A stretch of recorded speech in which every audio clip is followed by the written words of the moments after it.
नमस्कार मंडळी, आज मी तुम्हाला पिंपरी चिंचवड येथील हुंडाबळीची हृदयद्रावक कहाणी सांगणार आहे।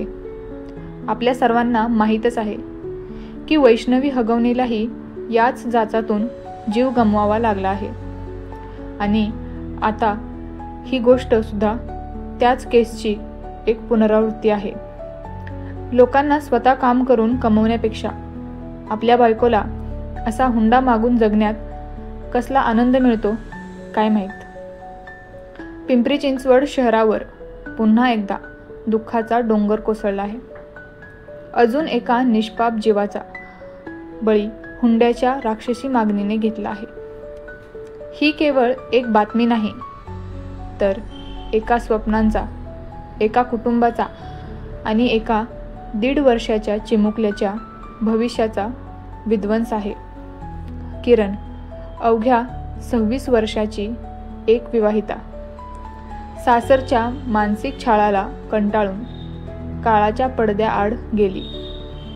तिच्या जाण्याने समाजात संतापाची लाट उसळली आहे।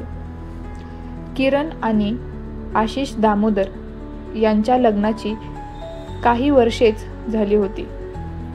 नव्या संसाराची स्वप्ने बघत असलेल्या किरणला कल्पना नव्हती की तिच्या आयुष्यात एवढा मोठा अंधार येणार आहे।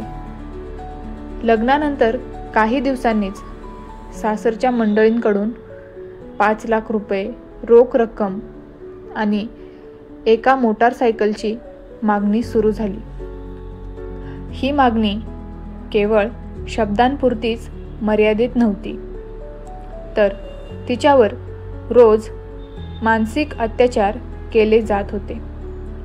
पती आशिषलाही तिला सतत मानसिक आणि आर्थिक त्रास देण्यात काहीतरी वेगळीच मजा वाटत होती। मारहाणीचे प्रसंगही नित्याचे झाले होते। रोजचा हा असह्य छळ, टोमणे आणि मारहाणीला कंटाळून किरणने 17 जुलैच्या मध्यरात्री पिंपरीतील आपल्या राहत्या घरात गळफास घेऊन आपले जीवनच संपवले। तिच्या आत्महत्येने सर्वांनाच धक्का बसला आहे।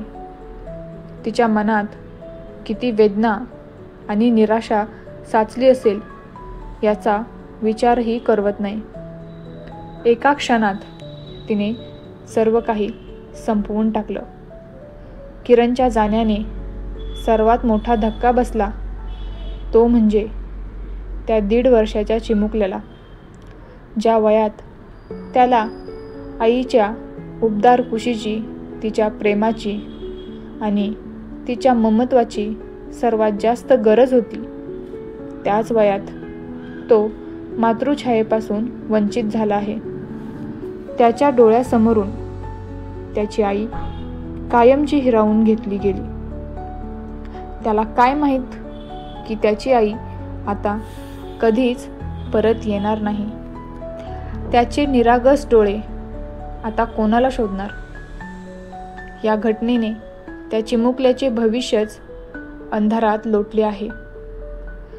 किरणच्या नातेवाईकांनी या प्रकरणी पोलिसात तक्रार दाखल केली आहे।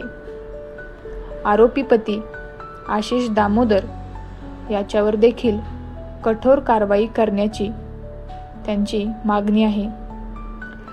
या हृदयद्रावक घटनेनंतर समाजात हुंडा प्रथेविरोधात संतापाचे वातावरण आहे। प्रत्येकजण आरोपींना लवकरात लवकर अटक करून त्यांना कठोर शिक्षा देण्याची मागणी करत आहेत, जेणेकरून भविष्यात अशा घटनांना आळा बसेल। किरणची ही कथा, ही घटना म्हणजे आपल्या समाजाला ग्रासलेल्या हुंडा प्रथेचा एक दाहक वास्तव आहे। आजही अनेक किरण या छळाला बळी पडत आहेत।